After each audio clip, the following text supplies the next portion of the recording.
আসসালামু আলাইকুম, আমন্ত্রণ বাংলাদেশ সংবাদে। সাথে আছি সিফাত শারমিন। শুরুতেই সংবাদ শিরোনাম। টিয়ারশেলে আহত সিদ্দিকুরকে নিয়ে মন্ত্রিসভার বৈঠকে প্রধানমন্ত্রীর উদ্বেগ, নির্দেশ দিয়েছেন উন্নত চিকিৎসার, জানালেন ওবায়দুল কাদের।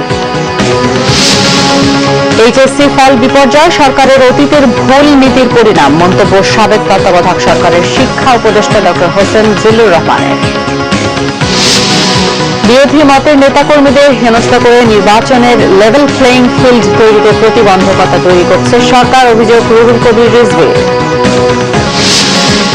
ইউএনও তারিক সালমানকে আটকে ক্ষমতার অপব্যবহারের বিষয় খতিয়ে দেখতে তদন্ত কমিটি গঠন, বরিশাল ও বরগুনার জেলা প্রশাসককে প্রত্যাহার। দেখছিলেন শিরোনাম, এবারে বিস্তারিত।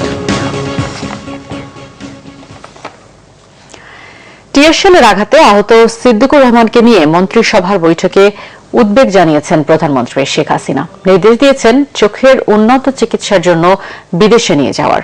দুপুরে সিদ্দিকুরকে হাসপাতালে দেখতে গিয়ে এসব কথা জানান আওয়ামী লীগ সাধারণ সম্পাদক ওবায়দুল কাদের।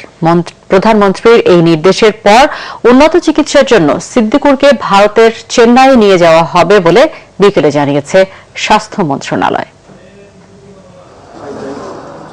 পুলিশের টিয়ারশেলের আঘাতে আহত তিতুমির কলেজের রাষ্ট্রবিজ্ঞানের তৃতীয় বর্ষের ছাত্র সিদ্দিকুর রহমানকে দেখতে সোমবার আগারগাঁওয়ের জাতীয় চক্ষু বিজ্ঞান ইনস্টিটিউট ও হাসপাতালে যান আওয়ামী লীগ সাধারণ সম্পাদক। এ সময় তার সাথে ছিলেন ডিএমপি কমিশনার আসাদুজ্জামান মিয়া। পরে সড়ক পরিবহন ও সেতু মন্ত্রী জানান, মন্ত্রিসভার বৈঠকেও সিদ্দিকুরকে নিয়ে আলোচনা হয়েছে। ঘটনায় দায়ীদের শাস্তি নিশ্চিতের আশ্বাসও দেন। আজকে ক্যাবিনেট বৈঠকে বিষয়টি মাননীয় প্রধানমন্ত্রী উদ্বেগ প্রকাশ করেছেন। প্রয়োজনে উন্নত চিকিৎসার জন্য তাকে বিদেশে পাঠাতে আমরা সরকার প্রস্তুত। তদন্ত কমিটি এটা 3 দিনের মধ্যে তাদের রিপোর্ট প্রদান করবে। কেউ যদি দায়ী হয় পাপের মধ্যে, তাহলে অবশ্যই তার বিরুদ্ধে শাস্তিমূলক ব্যবস্থা গ্রহণ করা হবে। তবে ঘটনা রহস্যজনক বলে আবারও দাবি করেন ডিএমপি কমিশনার। আমরা এটা তদন্ত করে দেখছি কি কারণে কিভাবে সে আঘাতপ্রাপ্ত হলো, এবং এখানে যদি পুলিশের কোনো গাফিলতি থাকে, প্রয়োজনীয় অতিরিক্ত বল প্রয়োগ থাকে, অপেশাদার আচরণ হয়ে থাকে, অবশ্যই তাকে শাস্তির আওতায় নিয়ে আসা হবে। রুটিন সহ পরীক্ষার তারিখ ঘোষণার দাবিতে আন্দোলনের সময় গত বৃহস্পতিবার শাহবাগে পুলিশের কাঁদানো গ্যাসের শেলে দু চোখে মারাত্মক আঘাত পান সিদ্দিকুর রহমান। তাইমুর রশিদ, বাংলা ভিশন, ঢাকা। ঢাকা বিশ্ববিদ্যালয়ের অধিভুক্ত 7টি কলেজের শিক্ষার্থীদের সমস্যা সমাধান অচিরেই হবে বলে আশা করছেন উপাচার্য আসম আরেফিন সিদ্দিক। দাবি নিয়ে রাজপথে না নেমে কর্তৃপক্ষের সাথে আলোচনার পরামর্শ দেন তিনি। এদিকে জাতীয় বিশ্ববিদ্যালয়ের উপাচার্য ডক্টর হারুনুর রশিদ বলেছেন, শিক্ষার্থীদের তথ্য সরবরাহে অসহযোগিতার অভিযোগ সঠিক নয়। চলতি বছরের 16 ফেব্রুয়ারি রাজধানীর 7 সরকারি কলেজকে অধিভুক্ত করা হয় ঢাকা বিশ্ববিদ্যালয়ের। এমন ঘোষণায় খুশির জোয়ার বয়ে যায় সংশ্লিষ্ট কলেজগুলোর শিক্ষার্থীদের মাঝে। তবে ভর্তি পদ্ধতি, পাঠ্যক্রম কি হবে সে বিষয়ে দুশ্চিন্তা ছিল অনেকের মাঝে। এ নিয়ে পহেলা মে প্রতিবেদনও প্রচার করে বাংলা ভিশন। আমাদের কোনো সিলেবাস হচ্ছে না, যদি দ্রুত না নেয় তাহলে আমাদের ইনকোর্স পরীক্ষাও দেরিতে হবে আর ফাইনাল পরীক্ষাও দেরিতে হয়ে যাবে। কিন্তু গেল 6 মাসেও সিলেবাস, পরীক্ষা সহ সার্বিক লেখাপড়ার পদ্ধতি নিয়ে সুনির্দিষ্ট কোনো নির্দেশনা না পেয়ে আন্দোলনে নামে উদ্বিগ্ন ছাত্রছাত্রীরা। পুলিশের টিয়ারশেলে 2টি চোখ হারায় হতভাগ্য শিক্ষার্থী সিদ্দিকুর। মামলার খড়গ পড়ে 1200 শিক্ষার্থীর বিরুদ্ধে। এমন অবস্থায় ঢাকা বিশ্ববিদ্যালয়ের উপাচার্য জানান, দ্রুতই সমাধান হচ্ছে চলমান সংকটের। পরামর্শ দিয়েছি যে তোমরা তোমাদের কলেজ কর্তৃপক্ষের সঙ্গে সবসময় যোগাযোগ রাখো।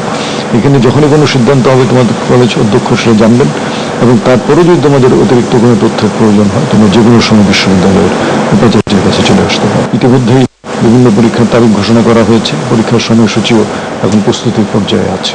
আর জাতীয় বিশ্ববিদ্যালয়ের উপাচার্য বলেন, তাদের বিরুদ্ধে অসহযোগিতার তথ্য ঠিক নয়। মন্তব্য করেন, 2 বিশ্ববিদ্যালয়ের সর্বোচ্চ নেতৃত্বের দ্বন্দ্ব নিয়ে গণমাধ্যমে প্রকাশিত সংবাদের বিষয়েও। ব্যক্তিগত সম্পর্ক সম্বন্ধ যাই থাক না কেন, কিন্তু সেই ব্যক্তিগত সম্পর্ক সম্বন্ধ একটা প্রতিষ্ঠানের ক্ষেত্রে এবং শিক্ষার্থীদের শিক্ষা জীবন যেখানে যুক্ত, সেখানে এর কোনো প্রতিফলন কখনোই থাকতে পারে না। এটা খুবই দুর্ভাগ্যজনক যে এখন তারা বলছে যে জাতীয় বিশ্ববিদ্যালয়ের সহযোগিতা তারা পাচ্ছেন না। ঢাকা বিশ্ববিদ্যালয়ের পক্ষ থেকে যেসব তথ্য চাওয়া হয়েছে, জাতীয় বিশ্ববিদ্যালয় কাল বিলম্ব না করে সেগুলার ঢাকা বিশ্ববিদ্যালয়কে সরবরাহ করেছে। এদিকে সুনির্দিষ্ট তথ্য না পাওয়া পর্যন্ত কর্মসূচি চালিয়ে যাওয়ার ঘোষণা দিয়েছে শিক্ষার্থীরা। মিজানুর রহমান সবুজ, বাংলা ভিশন, ঢাকা।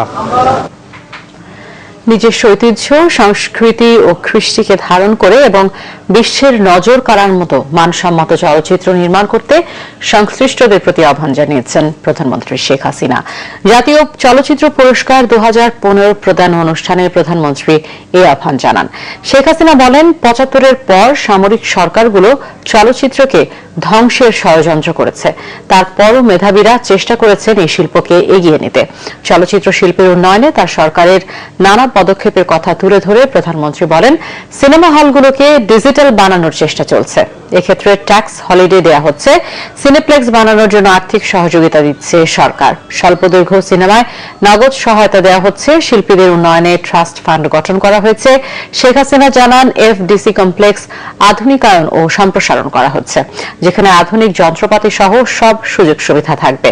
সাভারে বঙ্গবন্ধু ফিল্ম সিটি তৈরি হবে, যেখানে আধুনিক সকল সুযোগ সুবিধার পাশাপাশি একটি বিশ্বমানের ফিল্ম আর্কাইভ গড়ে তোলা হবে। এইচএসসি ফল বিপর্যয় সরকারের অতীতের ভুল নীতির পরিণাম বলে মন্তব্য করেছেন সাবেক তত্ত্বাবধায়ক সরকারের শিক্ষা উপদেষ্টা ডক্টর হোসেন জিল্লুর রহমান। তিনি বলেন, বিগত বছরগুলোতে বেশি পাশ করাকে রাজনৈতিক সফলতা হিসেবে দেখানো হয়েছে। এবারে সেই জায়গা থেকে সরে আসাতেই শিক্ষা বোর্ডগুলোতে পাশ কম হয়েছে। রবিবার দেশের 10টি শিক্ষা বোর্ডে একযোগে প্রকাশ করা হয় এসএসসি ও সমমান পরীক্ষার ফলাফল। কিন্তু গেল বছরের চেয়ে এবছরের ফলাফলের চিত্র ভিন্ন। গেল কয়েক বছরের চেয়ে এবছর সকল বোর্ডেই কমেছে গড় পাশের হার। সেই সাথে পাল্লা দিয়ে কমেছে জিপিএ 5 প্রাপ্তির সংখ্যাও। যেখানে গেল বছর জিপিএ 5 ছিল প্রায় 49,000, সেখানে এবার 40% কমে নেমে এসেছে 33,000-এ। একই ধারা শতভাগ পাশ করা প্রতিষ্ঠানের তালিকায়ও গেল বছর 848টি হলেও এবার 532টি প্রতিষ্ঠানে শতভাগ শিক্ষার্থী পাশ করেছে। আগের তালিকায় সংখ্যা বেড়েছে শতভাগ ফেল করা প্রতিষ্ঠানের। কিন্তু কেন এই বিপর্যয়? আমাদের যারা পরীক্ষক তারা ঠিকমতো খাতা দেখেন না এবং না দেখার ফলে সঠিক মূল্যায়ন হয় না। আমরা সঠিক মূল্যায়নটাই আমরা করতে পারছি এবং সেটা আমাদের 4 বছরের গবেষণার ফলে এই জায়গায় আমরা এসেছি। রবিবার শিক্ষামন্ত্রীর এই বক্তব্যই জন্ম দিয়েছে নানা প্রশ্নের। সাবেক শিক্ষা উপদেষ্টা ডক্টর হোসেন জিল্লুর রহমান বললেন, মন্ত্রীর বক্তব্যই প্রমাণ করে বিগত বছরগুলোতে পাশের হার বাড়াতে তৎপর ছিল সরকার। একমাত্রিকভাবে পাশের হারটাকে বড় করে দেখার চেষ্টা করেছে এবং এক ধরনের রাজনৈতিক অগ্রাধিকারও দেওয়া হয়েছিল। মনে হচ্ছে যে পাশের হারটা যেন বেশি থাকে এবং বেশি দেখাতে পারলে এটা, এবং সেটার ফলশ্রুতিতে গেছে এই সহজ নির্দেশনা, সহজ মার্কিং, এবং সেটা চলতে চলতে অনেক সময় হয় না যে এটা ধাক্কা এত বেশি খাওয়া হয় যে সেখানে সেভাবে আর চলতে দেওয়া যায় না, এটা ধাক্কা খাওয়া হয়েছে। তার মতে শিক্ষা খাতের নীতি নির্ধারণীতে শিক্ষাক্ষেত্রে অভিজ্ঞদের বসাতে হবে, তাহলেই গুণগত মানের শিক্ষা ব্যবস্থা তৈরি হবে। এই যে নতুন পরীক্ষা পদ্ধতির কথা বলা হয়েছে, এটার মধ্যে তো আমি দেখছি আমলাতান্ত্রিকরণের একটা সর্বশেষ পর্যায়ে পৌঁছি, যে পরীক্ষার খাতা কিভাবে চেক করা হবে সেটা তো হচ্ছে প্রশিক্ষিত শিক্ষক, তার উপর নির্ভর করতে হবে। কিন্তু সেখানেও আপনি আমলাতান্ত্রিক একটা নির্দেশনা দিচ্ছেন। আগে যেমন সহজ মার্কিং এর নির্দেশনা, পাশের জোয়ারের চেয়ে মানসম্মত শিক্ষার দিকে নজর দেওয়ার তাগিদ দেন সাবেক এই শিক্ষা উপদেষ্টা। মিরাজ হোসেন গাজী। সাহস থাকলে নিরপেক্ষ সহায়ক সরকারের অধীনে নির্বাচন দিতে আওয়ামী লীগের প্রতি আহ্বান জানিয়েছেন বিএনপির সিনিয়র যুগ্ম মহাসচিব রুহুল কবির রিজভী। নয়াপল্টন কেন্দ্রীয় কার্যালয়ে সংবাদ সম্মেলনে তিনি এই আহ্বান জানান। সরকারি খরচে আওয়ামী লীগ নেতারা নির্বাচনী প্রচারণা চালাচ্ছে বলে অভিযোগ করেন রিজভী। তিনি বলেন, বিরোধী মতের নেতাকর্মীদের হেনস্থা করে নির্বাচনের লেভেল প্লেইং ফিল্ড তৈরিতে প্রতিবন্ধকতা তৈরি করা হচ্ছে। এক্ষেত্রে নির্বাচন কমিশনের ভূমিকারও সমালোচনা করেন বিএনপির সিনিয়র যুগ্ম মহাসচিব। ভয়াবহ দুর্নীতি, দুঃশাসন এবং নির্যাতনের কারণে সরকার জনবিচ্ছিন্ন হয়ে পড়েছে বলে মন্তব্য করেন রুহুল কবির রিজভী। যখন এত সাহস, তাহলে নিরপেক্ষ সরকারের অধীনে নির্বাচন দিন। এখানে এত ভয় কেন? নির্বাচন হলেই আপনাদের তৈরি করা বানানো আইন শৃঙ্খলা বাহিনী দিয়ে ভোটারদের উপর হামলে পড়ছেন, বিরোধী প্রার্থীদেরকে বাড়ি থেকে বের হতে দেন না কেন? সরকারের থেকে ক্ষমতায় থেকে নির্বাচন করতে চাচ্ছেন কেনই? এতই যখন বীর বাহাদুর। বরগুনা সদরের আলোচিত উপজেলা নির্বাহী কর্মকর্তা গাজী তারিক সালমানের সঙ্গে কোনো অন্যায় হয়েছে কিনা তা খতিয়ে দেখতে 5 সদস্যের একটি উচ্চ ক্ষমতা সম্পন্ন তদন্ত কমিটি গঠন করেছে সরকার। মন্ত্রিপরিষদ বিভাগের একজন অতিরিক্ত সচিবের নেতৃত্বে গঠিত এই কমিটি প্রতিবেদন দেবেন 15 কার্যদিবসের মধ্যে। এদিকে তারিক সালমানের সঙ্গে অন্যায় আচরণের দায় প্রত্যাহার করা হয়েছে বরিশাল ও বরগুনার জেলা প্রশাসককে। প্রত্যন্ত বরগুনা সদর উপজেলার ইউএনও গাজী তারিক সালমান এখন সারা দেশের পরিচিত মুখ। পরীক্ষায় নকল, অবৈধ দখল আর সরকারি তহবিল তছরুফের বিরুদ্ধে দাঁড়িয়ে স্থানীয় প্রভাবশালীদের বিরাগের কারণ হয়ে জেলেও যেতে হয়েছে তাকে। যদিও জনমত আর সরকারের শীর্ষ পর্যায়ের সুনজরের কারণে সালমান আপাতত বিপদমুক্ত। সোমবার সচিবালয়ে মন্ত্রিসভা বৈঠক শেষে এক প্রশ্নের জবাবে মন্ত্রিপরিষদ সচিব শফিউল আলম সাংবাদিকদের জানান, তারিক সালমানের আটকের ক্ষেত্রে আইনের ব্যত্যয় হয়েছে কিনা তা খতিয়ে দেখতে 5 সদস্যের উচ্চ ক্ষমতার কমিটি করেছে সরকার, যারা 15 দিনের মধ্যে দেবে প্রতিবেদন। অতিরিক্ত সচিব, মন্ত্রিপরিষদ বিভাগ, জনপ্রশাসনের একজন জয়েন্ট সেক্রেটারি, জননিরাপত্তা বিভাগের একজন জয়েন্ট সেক্রেটারি, আইনি বিচার বিভাগের জয়েন্ট সেক্রেটারি, প্রধানমন্ত্রীর কার্যালয়ের একজন জয়েন্ট সেক্রেটারি, মোট মিলে 5 জনের কমিটি করে দেওয়া হয়েছে। কোনো ক্ষেত্রে আইনের ব্যত্যয় হয়েছে কিনা, ডেভিয়েশন বা ওভার এক্সেসিভ পাওয়ার বা আইনের বিচ্যুতি হয়েছে কিনা সেটা ওনারা দেখবেন। এদিকে জনপ্রশাসন প্রতিমন্ত্রী ইসমত আলা জানিয়েছেন, সালমানকে নাজেহালকারীদের বিরুদ্ধে যথাযথ ব্যবস্থা নেওয়া হচ্ছে।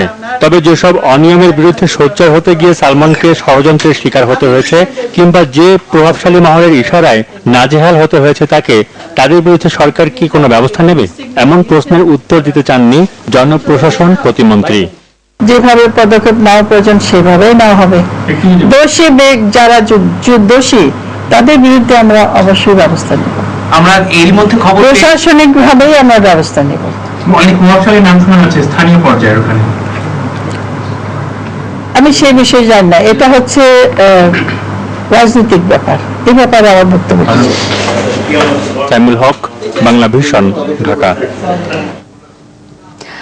418 যাত্রী নিয়ে ঢাকা ছেড়েছে বিমান বাংলাদেশ এয়ারলাইন্সের প্রথম হজ ফ্লাইট। সকালে হযরত শাহজালাল আন্তর্জাতিক বিমানবন্দর ছেড়ে যায় ফ্লাইটটি। হজ যাত্রীদের বিদায় জানিয়ে ধর্মমন্ত্রী ও বেসামরিক বিমানমন্ত্রী বললেন, টিকিটে বাড়তি ভাড়া ও শিডিউল বিপর্যয় এড়াতে এবছর কঠোর মনিটরিং করছে সরকার। হজের প্রথম ফ্লাইট সকাল 7:55 ফ্লাইট হলেও ভোর থেকেই বিমানবন্দরে হজযাত্রীগণ। আল্লাহর নৈকট্য লাভের আশায় ধর্মপ্রাণ মুসলমানদের এই যাত্রা। ধর্মীয় ভাব গাম্ভীর্য আর মুখে লাব্বাইক আল্লাহুম্মা লাব্বাইক ধ্বনিতে মুখর চারপাশ। ইসলামের 5টি স্তম্ভের মধ্যে অন্যতম এই পবিত্র হজ, তাই অনেকেরই দীর্ঘদিনের সাধনার ফল এই যাত্রা। দেশ যেন ভালো চলে এবং আমার যত গুনাহ আল্লাহর কাছে করছি সেগুলোকে মাপ চাবো। এইবারকার দেখলাম যে ইমিগ্রেশন থেকে শুরু করে বোর্ডিং সবকিছুই মাশাআল্লাহ বেশ সুন্দর। সবাই যেন ভালো থাকে, আমাদের দেশের জনগণ সবার জন্য আমাদের আল্লাহর দরবারে গিয়ে দোয়া চাইবো, এটাই আমাদের ইচ্ছা। আল্লাহর এই মেহমানদের বিমানবন্দরে বিদায় জানাতে আসেন ধর্মমন্ত্রী ও বেসামরিক বিমানমন্ত্রী। হজযাত্রীদের খোঁজ খবর নেন তারা। এ সময় গণমাধ্যমের সাথে কথা বলেন দুই মন্ত্রী। বলেন, এবছর হজ ব্যবস্থাপনায় কোনো অনিয়ম হলে কঠোর ব্যবস্থা নেওয়া হবে। আমাদের হজ যাত্রা যাত্রীদেরকে নিয়ে নিয়মিত চলবে এবং আমরা আশা করি পরম করুণা আল্লাহ পাকের অসীম রহমতে আমরা ঠিক মতোই ফ্লাইটগুলি পরিবহন করতে পারবো। 418 জন যাত্রী তারা যাচ্ছেন এবং আমরা আশা করব যে আগামী দিনগুলোতে প্রতিদিনই নিয়মিতভাবে পূর্ণ যাত্রী নিয়ে বিমান এবং সৌদি আরব পরিবহন করবে। আমাদের একটি টাস্কফোর্স কাজ করছে, আমাদের সিভিল এভিয়েশনের আমাদের ডিরেক্টর ফিনান্সকে দিয়ে এই টাস্কফোর্স কাজ করছে, তারা সমস্তটাই মনিটরিং করছে। চলতি বছরে পবিত্র হজ পালনে বাংলাদেশ থেকে 1,27,198 জন সৌদি আরব যাবেন, যার অর্ধেক পরিবহন করবে বাংলাদেশ বিমান, বাকি অর্ধেক পরিবহন করবে সৌদি এয়ারলাইন্স। রিয়াদ তালুকদার, বাংলা ভিশন, ঢাকা। 5 থেকে 6টি হোল্ডিং কোম্পানি করে ঢাকা শহরে বাস পরিচালনা করা হবে বলে জানিয়েছেন ঢাকা উত্তর সিটি কর্পোরেশনের মেয়র আনিসুল হক। ঢাকা সড়ক পরিবহন সমিতির বিশেষ সাধারণ সভায় কথা বলেন তিনি। আনিসুল হক বলেন, রাজধানীর গণপরিবহনে শৃঙ্খলা ফিরিয়ে আনতে হোল্ডিং কোম্পানি করার সিদ্ধান্ত নেওয়া হয়েছে। শিগগিরই এই ব্যবস্থা কার্যকর করার কথা বলেন তিনি। এজন্য সড়ক পরিবহন মালিক সহ সবার সহযোগিতা চান মেয়র আনিসুল হক। এই ব্যবস্থায় পুরনো মালিকরা থাকতে পারবেন জানিয়ে তিনি বলেন, বিনিয়োগের পরিমাণের ভিত্তিতে লভ্যাংশ দেওয়া হবে। আনিসুল হক জানান, ঢাকায় 5টি বাস ডিপো করা হবে। 5 বছর আগের বাস তুলে নিয়ে নতুন বাস নামানোর কথাও বলেন তিনি।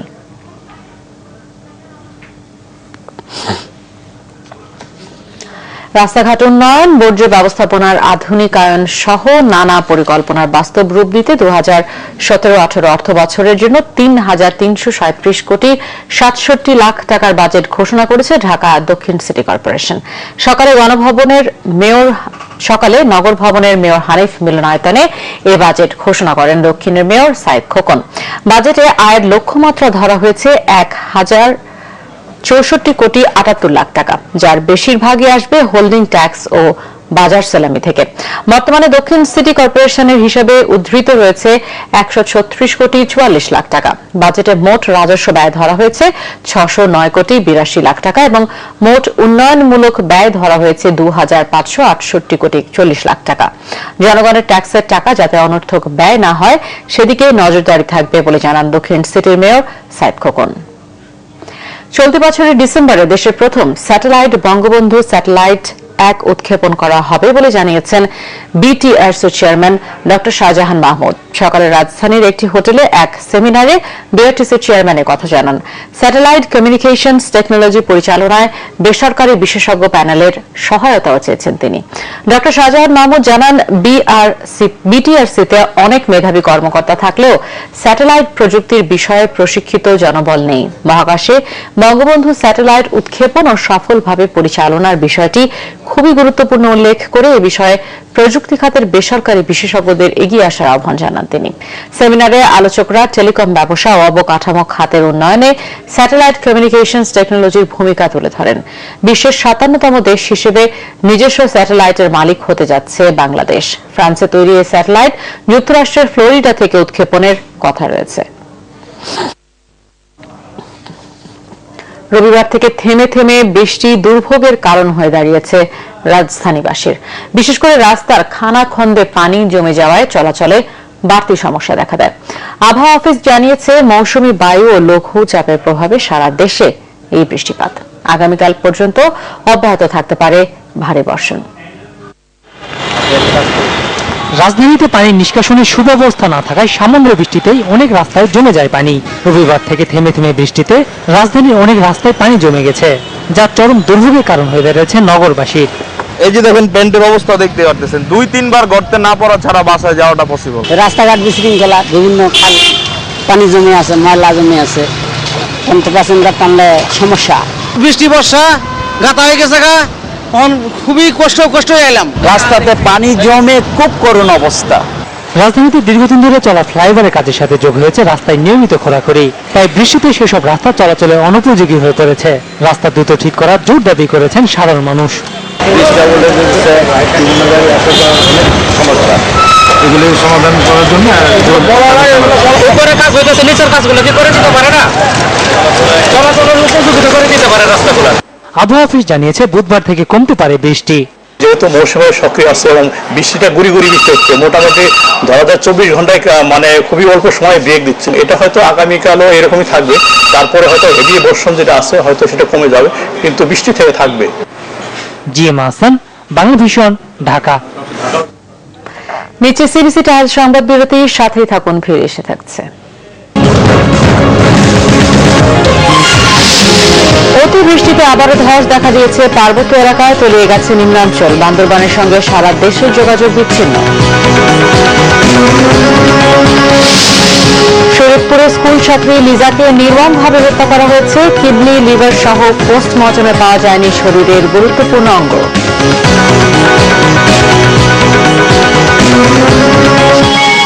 আপনারা দেখছেন